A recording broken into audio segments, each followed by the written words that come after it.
ఒక గ్రామంలో ఒక అబ్బాయి ఉండేవాడు. తనకు ఎలాంటి ప్రత్యేకత లేదని ఎప్పుడూ బాధపడుతూ ఉండేవాడు. ఎవరైనా బలమైన వారిని చూసినప్పుడు తను కూడా అలా ఉంటే బాగుండేది. అలాగే ఎవరైనా ధనవంతులలో చూసినప్పుడు నేను కూడా అలా ఉంటే బాగుండేది.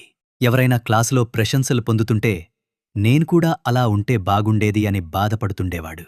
అలా అతను నేను ఎందుకు పనికిరాని వాడిని అని ఎవరితో కలవకుండా ఒంటరిగా ఎప్పుడూ బాధపడుతూ ఉండేవాడు. ఒకసారి వాళ్ళ ఊరు సమీపంలో ఉన్న అడవిలో తిరుగుతుండగా నది ఒడ్డున ఒక సాధువు ప్రశాంతంగా ధ్యానం చేస్తూ కనిపించాడు.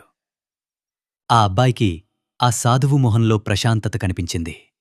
వెళ్ళి ఆ సాధువు పక్కన కూర్చున్నాడు. కొంతసేపటికి సాధువులు కళ్ళు తెరిచి చూసి, విషయమేంటి అని ఆ అబ్బాయినడిగాడు.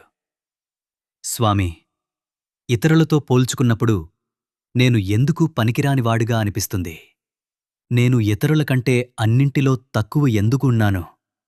నన్ను అందరూ ఎప్పుడు గుర్తిస్తారు అని అన్నాడు.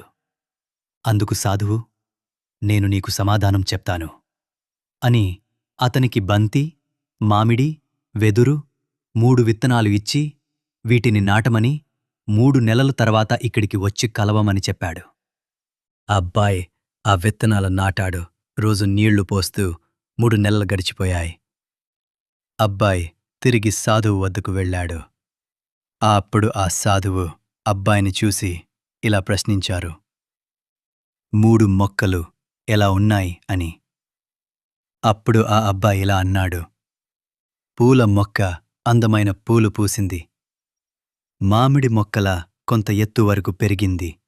కాని వెదురు మొక్క ఇంకా పెరగడం లేదు అని.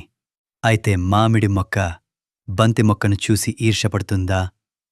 ఇంకా వెదురు మొక్క ఎదగడం ప్రారంభించలేదు కదా. అది మామిడి మొక్కని బంతి మొక్కను చూసి బాధపడుతుందా అని అడిగాడు. అందుకు ఆ అబ్బాయి, లేదు స్వామీ, ప్రతి మొక్కకు ఎదగడానికి దాని సమయమంటూ ఉంటుంది కదా అన్నాడు.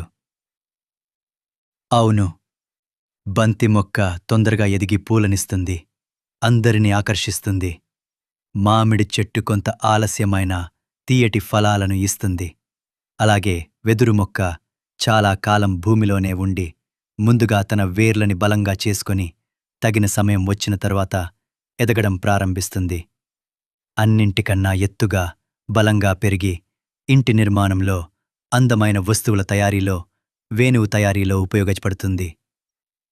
అదేవిధంగా ఈ ప్రపంచంలో కొందరు బంతి చెట్టు మాదిరి త్వరగా ఎదిగి అందరి ప్రశంసలు పొందుతారు.